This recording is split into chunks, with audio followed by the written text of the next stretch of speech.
Good morning students.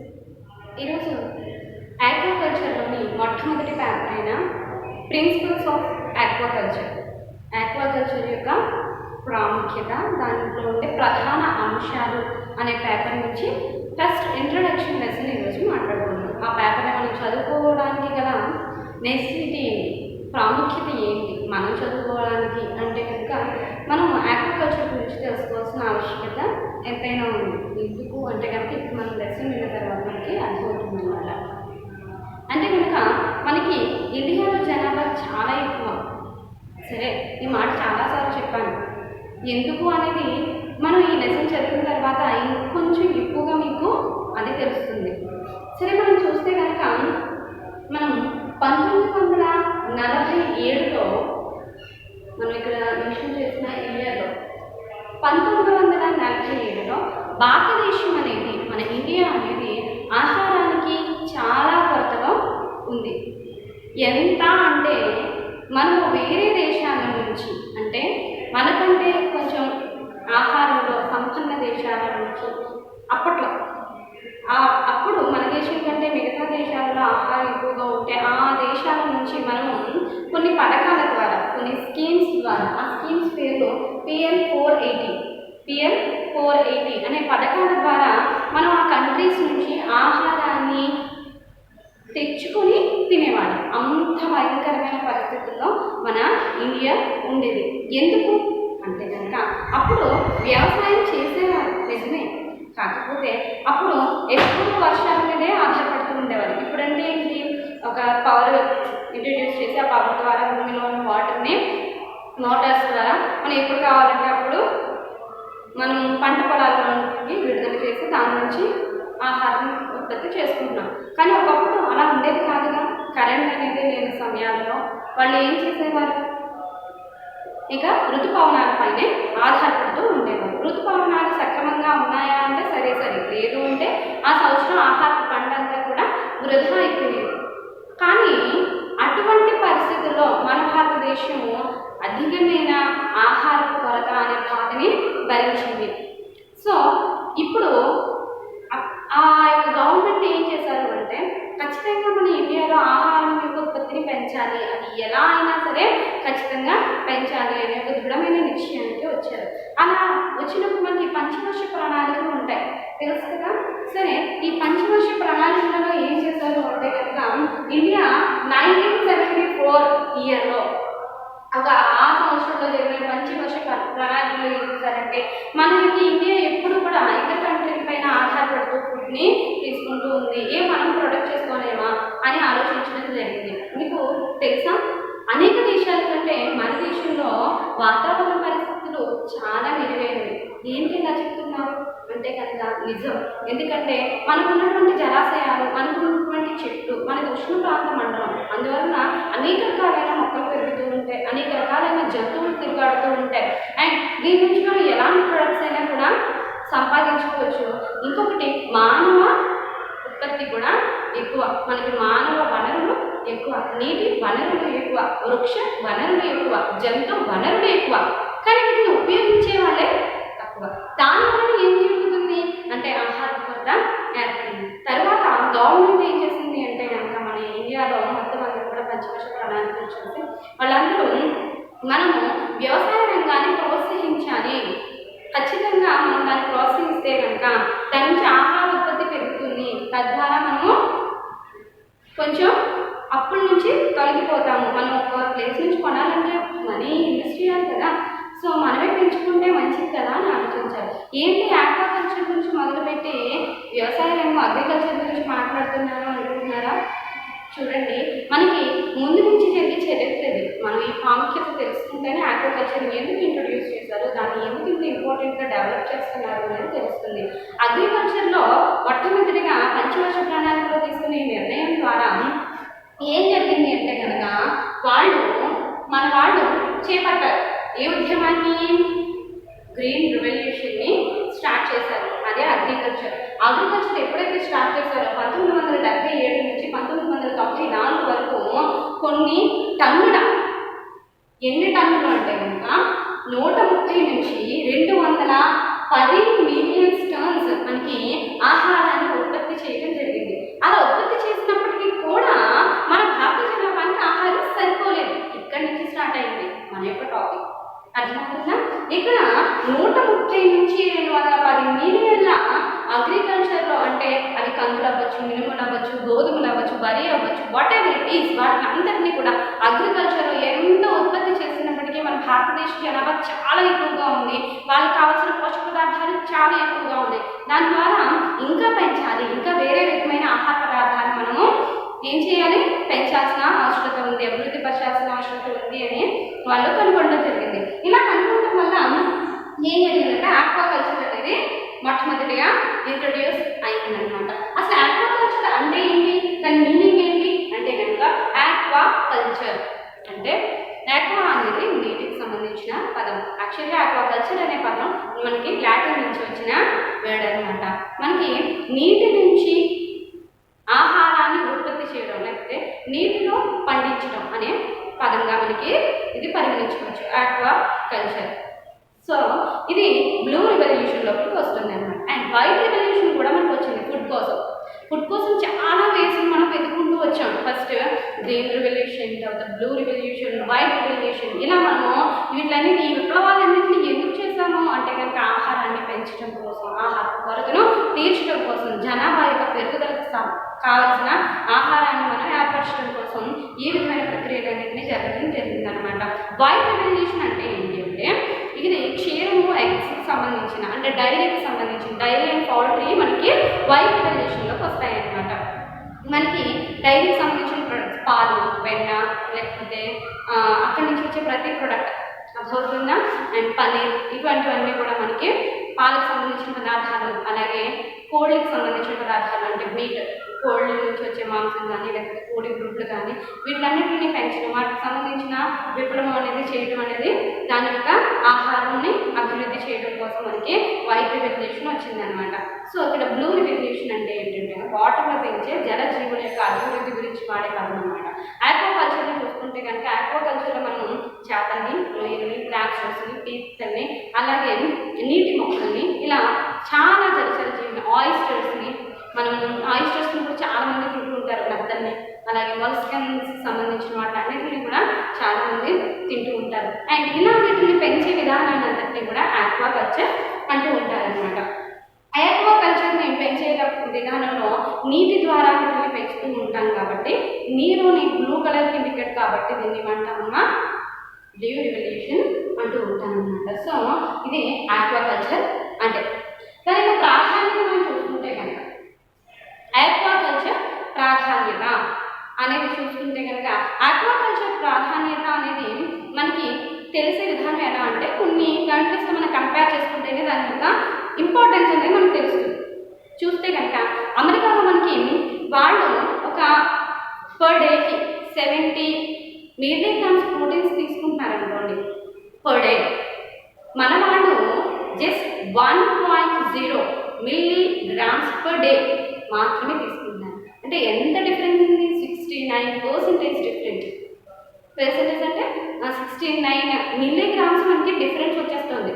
అంటే వాళ్ళు రోజుకి అంత తినగలుగుతున్నప్పుడు మనం ఇక్కడ ఇండియాలో ఎంత తక్కువ తింటున్నారో అర్థమవుతుందా? అంటే ప్రోటీన్ లోపం ఎంత తక్కువ అవుతుంది, ప్రోటీన్ లోపం తక్కువైతే వ్యాధి నిరోధకత తక్కువ అవుతుంది, వ్యాధి నిరోధకత తక్కువైతే మనకి ఉన్న మానవ వనరులంతా కూడా ఏమవుతుంది, ఏదో ఒక డిసీజ్కి లోనవుతూ ఉంటారు. మనం ఏ వ్యాధులకి పోరాడలేము, బలం అనేది ఉండదు, శక్తి ఉండదు, దాని ద్వారా మనం ఏ విధమైన పని చేయలేము. అంటే రిమైనింగ్ కంట్రీస్ కూడా చాలా బలంగా ఉంటుంది. ఎప్పుడైతే బలంగా ఉన్నారో వాళ్ళ క్రియలు, లేకపోతే వారు చేసే పనులు, వారు చేసే ప్రాజెక్ట్స్ అవన్నీ కూడా క్లియర్గా అబిలిటీగా ఉంటాయి. అన్నింటిలో ముందు ఉంటారు గేమ్స్లో, అంటే స్పోర్ట్స్, ఒలింపిక్ లైక్ అలాంటి వాటిలో వాళ్ళకి పథకాలు వస్తూ ఉంటాయి. అవునా? అన్నింటికీ కావాలి, అన్ని దేశాలు బాగుండాలి. అలాగే మన దేశం కూడా వీక్ అవ్వకూడదు.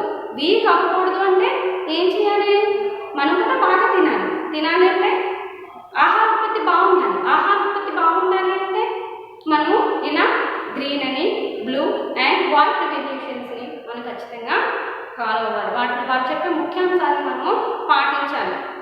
అందులో మనము మేనేజ్మెంట్ని కరెక్ట్గా చేసి బోర్డెడంతా ఆహార ఉత్పత్తిని మనము క్రియేట్ చేయగలగాలి. ఇలా మనము ప్రాధాన్యత తెలుసుకుంటే కనుక ఖచ్చితంగా ఆక్వాకల్చర్ ప్రాధాన్యత తెలుసుకుంటే కనుక ఇక్కడ మనం చూసుకుంటే ఆహారంలో వచ్చే ప్రోటీన్స్ కంటే ఆహారంలో మనకి వృక్ష సంబంధమైన ప్రోటీన్స్ కంటే జంతు సంబంధమైన ప్రోటీన్స్ని మానవుడు త్వరితంగా జీర్ణం చేసుకుని దాన్ని స్వాంగీకరణ చేసుకోగలడు. మనం అవునా నిజమా అనుకుంటాం. నిజంగా చెప్పాలంటే ఒక పప్పు ధాన్యాన్ని మనం డైజెస్ట్ చేసుకునే దానికంటే మాంసాహారాన్ని చాలా త్వరగా డైజెస్ట్ చేసుకోగలం. బికాస్ ఆఫ్ ది రీజన్ అందులో కంటెంట్ అయి ఉండే సెల్యులోజ్. మనం తోటకూరని తిన్నాం అనుకోండి, ప్రోటీన్ కాకపోయినప్పటికీ వెజ్కి నాన్ వెజ్కి డిఫరెన్స్ చెప్తున్నాను. వెజ్కి నాన్ వెజ్కి డిఫరెన్స్ ఏంటంటే వెజ్లో మనం తీసుకునే ఆకుకూరలో సెల్యులోజ్ అనేది ప్రజెంట్ అయి ఉంటుంది. మనం సెల్యులోజ్ని అంత త్వరగా డైజెస్ట్ చేసుకోలేము. అందువల్ల ఏమవుతుంది, డైజెషన్ అనేది స్లోగా జరుగుతుంది. దాని ద్వారా జీవక్రియలు మెటబాలిజం కూడా స్లోగా జరుగుతూ ఉంటుంది. సో ఎప్పుడైతే మనం నాన్ వెజ్ తీసుకున్నామో, మాంసాహారాన్ని ప్రిఫర్ చేసామో, మాంసాహారం అనేది శాకాహారంతో పోలిస్తే చాలా ఫాస్ట్గా డైజెస్ట్ అవుతుంది. మనం నమ్మలేకపోయినప్పటికీ ఇదే నిజం. దాంట్లో సైన్స్ అనేది మనకు కంపల్సరీ కనిపిస్తుంది. దాని ద్వారా దాంట్లో మన ప్రోటీన్స్ అనేవి సింపుల్ మాలిక్యూల్స్ రూపంలో ఉండడం వల్ల ఫాస్ట్గా మనకి డైజెస్ట్ అవుతూ ఉంటుంది అనమాట. ఇక్కడ మనం చూసుకుంటే ఎగ్ అనేది 94% వరకు ప్రోటీన్స్ని కలిగి ఉంటుంది, కాకపోతే చాలా ఫాస్ట్గా డైజెస్ట్ అవుతూ ఉంటుంది. అండ్ వీట్ అండ్ రైస్లో చూసుకుంటే 24 and 32% వరకు మాత్రమే మనకి ప్రోటీన్స్ అనేవి కంటెంట్ అయి ఉంటాయి. కానీ వాటిని చాలా స్లోగా మన బాడీ అనేది డైజెస్ట్ చేసుకుంటూ ఉంటుంది. మరి ఎగ్ గురించి ఎందుకు మాట్లాడడం, ఆక్వాకల్చర్ అంటే ఇక్కడ ఫిష్ చూసుకుంటే 74% వరకు మనకి దాంట్లో ప్రోటీన్ ఉంటుంది. ఫిష్లో మనకి 74% మనకి ప్రోటీన్ కలిగి ఉంటుంది. ప్రోటీన్ కూడా చాలా త్వరితంగా డైజెస్ట్ అవ్వగలుగుతుంది మన యొక్క బాడీలో. దాన్ని మన బాడీ చాలా ఫాస్ట్గా అబ్జార్బ్ కూడా చేసుకుంటుంది. తద్వారా మనకి శక్తి, ఎనర్జీ అనేది కూడా చాలా ఎక్కువగా వస్తూ ఉంటుంది. దానివల్ల మనము ఇప్పుడు ఆక్వాకల్చర్ని కంపల్సరీ మనము పెంచాల్సిన నెసెసిటీ ఉంది. ఇక్కడ మనం చూసుకుంటే మనం తీసుకున్న ప్రోటీన్, అలాగే ఆ ప్రోటీన్ ద్వారా మనం పెరిగే బరువుని ఏమంటారు అంటే PER అంటే ప్రోటీన్ ఎఫిషియన్సీ రేషియో.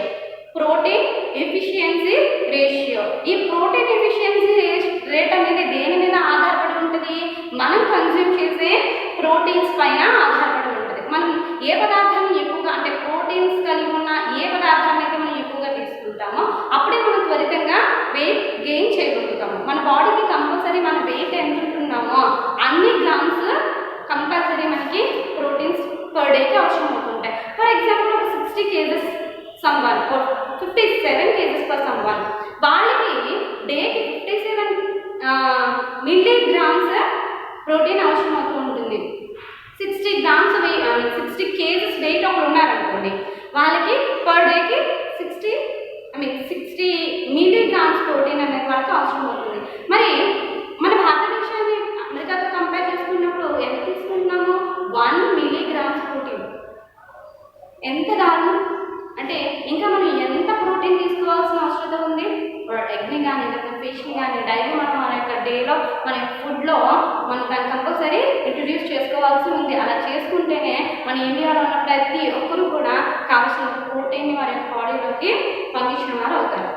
అంటే అప్పుడు అండ్ ఆల్ మనకు కావాలి, ప్రోటీన్, కార్బోహైడ్రేట్, విటమిన్స్ అన్నీ కావాలి, ఫ్యాటీ యాసిడ్స్ అన్నీ కావాలి. కాకపోతే ఇక్కడ మనం ప్రోటీన్ని చాలా నెగ్లెక్ట్ చేస్తున్నాం అన్నమాట. దానివల్ల ఏమవుతుందంటే వ్యాధి నిరోధకత తగ్గిపోతుంది. హెయిర్ ఫాల్ అవ్వడం కానీ, హెయిర్ ఫాల్ అవ్వడం అంటే ఏంటి, ప్రోటీన్ లెస్ అవుతాం. అండ్ మజిల్స్ షింక్ అవ్వడం కానీ, లేకపోతే ఏదైనా వెయిట్ లిఫ్ట్ చేయకపోవడం కానీ, ఏదైనా నడుస్తుంటే ఆయాసం ఉండడం, ఇవన్నీ కూడా మనము శక్తి లోపం వల్ల, ఎనర్జీ లోపం వల్ల జరుగుతూ ఉంటుంది. ఇవన్నీ కూడా మనం దేంతో కవర్ చేయాలి అంటే కనుక ఫుడ్ ద్వారా. ఎప్పుడైతే మనం ఫుడ్ని కరెక్ట్గా తీసుకుంటూ చక్కటి వెయిట్ని గెయిన్ చేస్తూ ఉంటామో అప్పుడు మన యొక్క పనులు మనమే చేయగలుగుతూ ఉంటాం. ఇది మనము ఆక్వాకల్చర్ని ఎందుకు పెంచాలి అనే ప్రాధాన్యత చూసుకుంటే, మరి ఆక్వాకల్చర్ యొక్క చరిత్రని చూసుకుంటే, చరిత్ర అనేది మొట్టమొదటిగా చైనాలో క్రీస్తు పూర్వం 500 సంవత్సరాలకి క్రితమే, చైనాలో క్రీస్తు పూర్వం 500 సంవత్సరాలకి క్రితమే వాళ్ళు ఆక్వాకల్చర్ని స్టార్ట్ చేసినట్టుగా ఆధారాలు కనిపిస్తున్నాయి. ఆ తర్వాత కూడా చైనీయులు మనకి ఏం చూసుకుంటే కనుక 1243 నుంచి 1639 వరకు కుంటల్లో చేప పిల్లల్ని పెంచడం, పంజరాల్లో క్యాట్ ఫిష్ని పెంచడం లాంటి అనేకమైన చేపల ఉత్పత్తిని వాళ్ళు చేస్తూ ఉన్నారు. వాళ్ళ దగ్గర ట్రాప్స్ చేపలను ట్రాప్ చేసే ఎక్విప్మెంట్స్ కూడా చాలా డిఫరెంట్ వేస్లో మనకు ఉంటూ ఉంటాయి. మన వీడియోస్లో వీటి యొక్క ఆక్వాకల్చర్ ఆక్వాకల్చర్ మేనేజ్మెంట్ వీడియోలో లేదా ప్రిన్సిపల్స్ ఆఫ్ ఆక్వాకల్చర్ వీడియోస్ మనం చూసుకున్నప్పుడు చైనా యొక్క టెక్నిక్ ఎక్విప్మెంట్స్ మనం చూస్తే కనుక చాలా రకాలైనవి ఉంటూ ఉంటాయన్నమాట. మన భారతదేశంలో ఏంటి, మన భారతదేశంలో ఎప్పటి నుంచి స్టార్ట్ చేస్తారు, ఎక్కడి నుంచి అంటే కనుక భారతదేశంలో 11th సెంచరీలో అంటే 11వ శతాబ్దం నుంచి మన వాళ్ళు పెంచడం జరుగుతుంది అనమాట. అప్పటి నుంచి మన దేశంలో కూడా ఆహార కొరతని గమనించి అక్కడ మనకి బ్లూ రివల్యూషన్ స్టార్ట్ చేయడం జరిగింది. ఆక్వాకల్చర్ని స్టార్ట్ చేసి ఆహార ఉత్పత్తిని పెంచడం జరుగుతుంది అనమాట. అండ్ ఇప్పుడు మనం చూసుకుంటే కంబోడియాలో అంటే మనం ఎక్కడెక్కడ ఈ యొక్క ఆక్వాకల్చర్ చరిత్ర ఎలా ఉంది అంటే హిస్టరీ ఏంటంటే కనుక కంబోడియా అనే ప్లేసెస్లో క్యాట్ ఫిష్ని పంజరాలో పెట్టి పెంచడం జరుగుతుంది. చైనీస్ ఆల్సో ఇక్కడ మనకి బాగా ఎక్కువ అనమాట. అండ్ ఇండోనేషియాలో చూసుకుంటే ఉప్పు నీటి చేపలు, ఉప్పు నీటిలో చేపలు ఎలా పెరుగుతాయి అక్కడ పెంచే విధానము వాళ్ళు తెలుసుకోవడం జరిగింది. అలాగే తూర్పు ఆసియాలో చూసుకుంటే మనది చూసుకుంటే కనుక ఈస్ట్ ఇండియన్స్ మనకి 15th సెంచరీలో స్టార్ట్ చేయడం జరిగింది. 15th అంటే 15వ శతాబ్దంలో వాళ్ళు ఈ చేపల పెంపకాన్ని స్టార్ట్ చేయడం జరిగింది. ఈ విధంగా మనకి ప్రిన్సిపల్స్ ఆఫ్ ఆక్వాకల్చర్ అంటే మన ప్రాముఖ్యత దీంట్లో చూసుకుంటే ముఖ్యాంశాలు ఈ విధంగా ఉన్నాయి. ఇంకా దీంట్లో మనం చాలా టాపిక్స్ నేర్చుకుంటాం. ఈ ఇయర్ నుంచి ఏ ఇయర్ వరకు మనం దీన్ని గ్రోత్ చేస్తాం, ఎలా గ్రోత్ చేస్తాం, దీంట్లో ఉండే ముఖ్యాంశాలు ఏంటి అనేవి ఈ పేపర్లో మనం చదువుకుంటాం. This is the introduction. అలా మన ప్రిన్సిపల్స్ ఆఫ్ ఆక్వాకల్చర్లో మనం అసలు ఈ పేపర్ని ఎందుకు చదువుకోవాలనుకుంటున్నాం అనేది మనం తెలుసుకుంటాం. మీకు తెలుసా మనకి ఇప్పటికీ మన భారతదేశంలో 10 టన్నుల ఆహారం అంటే 10 టన్నుల మిలియన్స్ 10 మిలియన్ టన్నులు అంటే బాగుంటుంది. 10 మిలియన్ టన్స్ ఆహారం అవసరమైతే ప్రజలు మనకు ఉత్పత్తి అయ్యే తెలుసా స్టిల్ ఇప్పటికీ మనకు ఉత్పత్తి అయ్యే ఆహారం ఏంటంటే 1.5 మిలియన్స్ అంటే ఇంకా ఎంత చాలా కదా. అంటే మనకి ఇంకా 8 టన్స్ అబౌవ్ మనకి ఆహారం కావాలి. అదంటే ఎలా తీసుకురావాలి అంటే ఇంకా శ్రమించి మనం ఆహారాన్ని ఉత్పత్తి చేయాల్సి ఉంది. మన జనాభా ఎప్పటికప్పుడు పెరుగుతూనే ఉంది. దానికి తగ్గట్టుగా ఆహారాన్ని మనము ఉత్పత్తి చేయాల్సి వస్తుంది. దీనివల్ల మనము ఈ యొక్క సబ్జెక్ట్ని తెలుసుకోవాలి. దీనికి తగ్గట్టుగా మనము ఆహారాన్ని వృధా చేయకూడదు. ఇప్పుడు ఆహారం దొరకక ఎంతమంది ఉన్నారో మనం ఎవరు తెలుసుకోవట్లేదు. అండ్ నేను ఈ క్లాస్ చివరిలో ఒక చిన్న మాట చెప్పాలనుకుంటున్నాను. ఎవ్వరూ ఫుడ్ని వేస్ట్ చేయొద్దు. చాలా కంట్రీస్ మనకి ఇంకా ఫుడ్ దొరికిన వాళ్ళు ఉన్నారు. ప్రజెంట్ మనం ఇంకా ఆహారం తింటున్నామంటే you're very lucky to about that. Because చాలా కంట్రీస్లో అసలు ఫుడ్డే లేదు. మనకు తెలుసు జపాన్ చాలా చక్కటి కంట్రీ అండి. అక్కడ ఒక చిన్న మొక్క కూడా పెరగదు. కానీ మనకి చుట్టూ ఎన్ని మొక్కలు పెరుగుతున్నాయి, చక్కటి ఆహారం దొరుకుతుంది. కానీ దాన్ని కొంచెం తిని కొంచెం పడేస్తూ ఇలా చేస్తూ ఉన్నాం. ఆహారపు కొరత అనేది ఎంత ఉందో మనం తెలుసుకోలేకపోతున్నాం. బికాస్ చిన్న request suggestion what ever it is మీరు ఎలా తీసుకున్నా సరే ఆహారాన్ని వృధా చేయొద్దు. ఇది నా చిన్న రిక్వెస్ట్ అనుకోండి. And thanks to work students. ఎప్పుడు కూడా ఆహారాన్ని వేస్ట్ చేయొద్దు. ఇంకొక చక్కటి క్లాస్లో ఉన్న ఆక్వాకల్చర్ ప్రిన్సిపల్స్లో ఉన్న ఇంకొక క్లాస్ని మనం చెప్పుకుందాం.